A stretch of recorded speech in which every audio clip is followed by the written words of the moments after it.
Nintendo, seemingly out of nowhere, announced that this morning there would be a Nintendo Direct. And I'll be honest, it was kind of fire. Let's talk about 12 of the hypest announcements in this Nintendo Direct.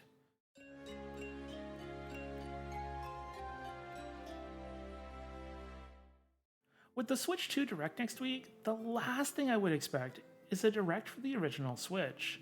However, Nintendo decided to throw a curveball and give us one final Direct, focusing on a whole lot of games for the Switch before its successor comes along. So today, I'm going to talk about 12 of the most hype announcements that were included in the Direct this morning and why I'm excited for them. But I won't waste any more of your time, let's jump right into today's Nintendo Direct. Starting off with a bang, Nintendo showed a brand new trailer for Dragon Quest 1 and 2 HD 2D Remake, coming out in 2025. For anyone who spent any amount of time around my channel, you will know that I absolutely foam at the mouth for anything Dragon Quest. I love Dragon Quest. It was one of the first RPGs I ever played, before I even knew what a JRPG was. Heck, I played it before I could even read. So naturally, I got incredibly excited to see not only a trailer for this game, but some brand new content. Dragon Quest III HD 2D Remake was one of the biggest releases of last year, and when I heard that 1 and 2 were getting the same treatment, I was over the freaking moon. This remake is looking absolutely fantastic, and I can't wait to experience it. Even more, it looks like they're adding a new character to Dragon Quest II. I'm not sure how they're going to incorporate her into the game, but part of me feels like it's going to be post-game content. Regardless, I can't wait for it. This is not something that I expected at all. No Sleep for Konami Date from AI The Somnium Files, being released on July 25th, 2025. So this announcement came at the perfect time. I've actually been replaying the first two AI Somnium games, and I'm almost done the second game in the series at this point. So again, this is another game that I'm really excited for. Visual novels are a genre I dabble in every now and then, and the AI series is probably up there as one of my favorites. As I've mentioned before, I love the Zero Escape series. It's one of the best stories ever told as far as I'm concerned, and AI is done by the same writer, Kotaro Uchikoshi. Also, I was a bit thrown off because they kept calling it The Somnium Files, which I get it. Eyes are a major part of the story of the Somnium games, but I've always thought it was pronounced AI, like the abbreviation for artificial intelligence. Oh well, I guess it makes sense, but it's just kind of weird. This is a day one pickup for me. Consider me excited. Next, we jumped into Raidou Remastered, The Mystery of the Soulless Army, out July 19th. So I know that Atlus announced that they were intending on releasing a Shin Megami Tensei game every year, and I guess that Devil Summoner is the one for 2025. I've never actually played much of the original Devil Summoner, but I've heard a lot of positive things about it. Raidou Remastered is an action RPG where you can summon all different kinds of demons from the SMT universe and go on a grand adventure. I'll be completely honest, I know next to nothing about this game, but if you want to introduce me to a dark JRPG, I will not say no. This might not be a day one buy for me, but it is something that I want to pick up somewhere down the line. What if Pac-Man was a horror Metroidvania? Well, that's basically Shadow Labyrinth. Did you ever watch that Amazon Prime video series, Secret Level? Well, this made me think of the Pac-Man episode, and if it was playable. Now that I look into it, the Pac-Man episode of Secret Level was actually a promotion for this game, so I guess I wasn't far off. I absolutely love my Metroidvanias, especially when those Metroidvania games have RPG elements. And I grew up playing Pac-Man with my cousins, so naturally, this instantly got my attention. Out on July 18th, I'm starting to realize Nintendo is packing July full of absolutely fire games. My wallet will be absolutely wrecked, but for all the good reasons. Quick, what's your favorite Metroidvania?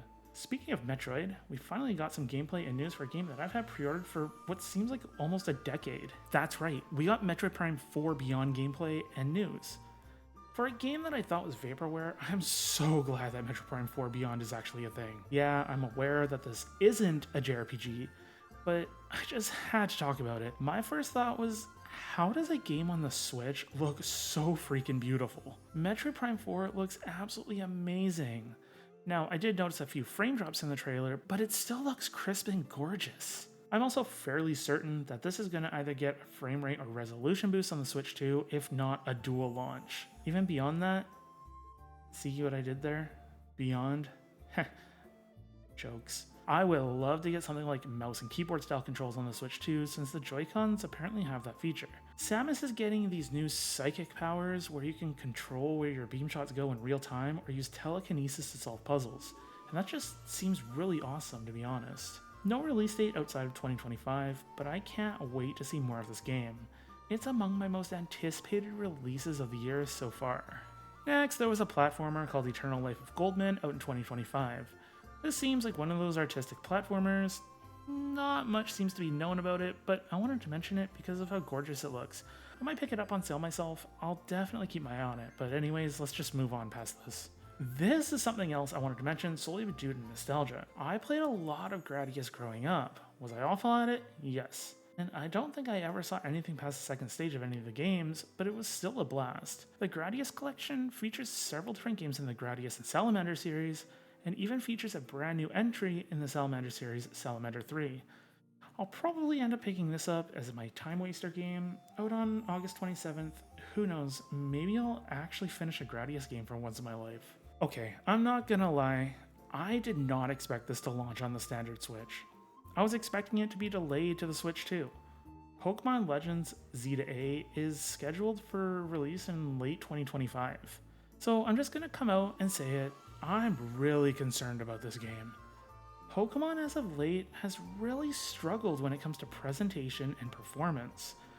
The original Pokemon Legends Arceus suffered from frame drops everywhere, and it was just kind of a bland game in general. It was nice to see all of the Pokemon in 3D, but I'm not someone who wants to catch 25 of one type of Pokemon just to complete a quest. It wasn't my style of game. However, Z-A seems to take place entirely within Lumio City, which turns into a huge battle royale arena at nighttime. A different take on the Pokemon franchise might be exactly what we need.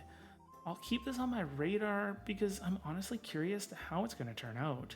Let's hope it exceeds my expectations. Cozy games have a special place, and honestly, we could all do with a little bit of manual labor. Time to roll up your sleeves, grab your hoe, and get to farming. Okay, but really, Story of Seasons Grand Bazar is actually a remake of Harvest Moon Grand Bazar on the Nintendo DS. For those of you that aren't aware, Harvest Moon these days isn't actually Harvest Moon. It's an entirely different series with the same name, whereas Story of Seasons is the actual Harvest Moon series. Yeah, it's confusing and makes little sense, but oh well, it's no different than the whole Final Fantasy 3 to 6 fiasco. Grand Bazar is a little bit of a different take. You'll have your farming aspect, of course, but you take your crops and sell them in the town bazaar to restore the town to its former glory. Story of Seasons is a guilty pleasure of mine, and I've sunk way more hours into these games than I want to admit. Story of Seasons is a guilty pleasure of mine, and I've sunk way more hours into these games than I want to admit. Out on August 27th, and I'm sure I'm gonna sink just as many hours into this game as I did any other Story of Seasons. Oh, level 5, are you actually releasing a game? Yes, I understand Megaton Musashi came out, but just go with me here. I kid, but seriously, I started to wonder if level 5 was capable of anything other than delays. Of course, that might just be me being salty of the countless delays that Deca Police has suffered, but, you know, I can complain a little bit, right? With that being said, I haven't had any experience with the Fantasy Life series, but I have several friends that speak incredibly positive of the first Fantasy Life game. I've been keeping an eye out on this game for a while, and it actually comes out right before my birthday. So I guess happy birthday to me? I'm still not entirely sure what this game entails, but it looks cute and fun, so I'll be able to pick it up for a relaxing time. This was not on my direct bingo card. Saga fans are eating well lately. A few years ago, we got Romancing Saga Remastered, Saga Frontier Remastered, then we got Saga Emerald Beyond, and then a remake of Romancing Saga 2, and now a remaster of Saga Frontier 2? If 10 years ago you told a Saga fan that they would be getting remasters and remakes of the Saga franchise, they'd laugh in your face. But that is the reality that we're currently living in. Saga isn't a series that I've dabbled a bunch in myself, but I appreciate this series and how it handles itself. I love the mechanics and the art style of each game, but Saga Frontier 2 is one of the few games in the series that I have any experience with. I remember some egg boss and getting utterly destroyed. What makes this even better, this game is actually out today. And bye. I love this era of remakes and remasters we're living in. Childhood, here I come. Now if only we could get a valid remake of Unlimited Saga. And lastly, who's ready to play some golf? The Hot Shots in Everybody's Golf series is just purely amazing arcade golf action. Normally, I'm not a huge fan of sports games, but Everybody's Golf series is honestly just mindless fun. So like I said, I'm not really a fan of sports games, but is golf really a sports game? I guess technically it is. But if you haven't given the games a fair shot, golf, shot. There's a joke there somewhere, I just can't find it. Anyways, if you haven't given the game series a fair shot, then you should if you get the opportunity. Even if you don't enjoy golf, it's still entertaining in short bursts. Then, these aren't exactly games, but there were a few new things announced. Firstly, the Switch virtual game cards, which would make playing digital games easier, online or offline if you own multiple Switches. However, in order to load or unload a virtual game card, you need to have an online connection. However, once it's loaded, you can play it offline with no issues. This is kind of interesting as far as managing digital games goes, though I'm still a fan of physical. This is a step in the right direction. And then they announced Nintendo Today, a news delivery app for Nintendo announcements. My only hope is that this doesn't replace Nintendo Directs, because over the last however many years these Directs have been happening, they're just something I really get excited about. And just for fun, I want to briefly talk about a couple of things that I really was hoping to hear about today that just didn't happen. Firstly, Bravely Default 3DS Collection. I just really like these games, and they're trapped on the 3DS. They're some of the best JRPGs I've ever played, so it'd be nice to have them more accessible now. And then Metroid Prime 2 and 3 Remastered. The remaster of the first game was absolutely amazing and like a borderline remake. So why are we not getting 2 and 3 done in the same style? It only makes sense. And lastly, the two games that I think every Switch owner has wanted ported since the inception of the Switch, Twilight Princess and Wind Waker HD. Wind Waker is easily one of my favorite 3D Zelda games, and the Wii U HD remaster was fantastic. Oh well, maybe we'll get it next week at the Switch 2 Direct. Yes, this is copium, just let it be. So there you have it. This Nintendo Direct actually blew my mind, and I'm excited about so many of these games. Did I miss any that got you excited, or are you excited about the same games I am? Be sure to let me know in the comments below, and if you enjoy JRPG news coverage like this, or possibly you want some reviews or lists, be sure to like the videos, subscribe to the channel, and ding that notification bell so you don't miss any of my future videos. So are you subscribed now? Excellent. Now that you've prepped for my future videos, why not check out this past video you're sure to love. This has been Shinky, thanks so much for watching, and until next time, have a wonderful day.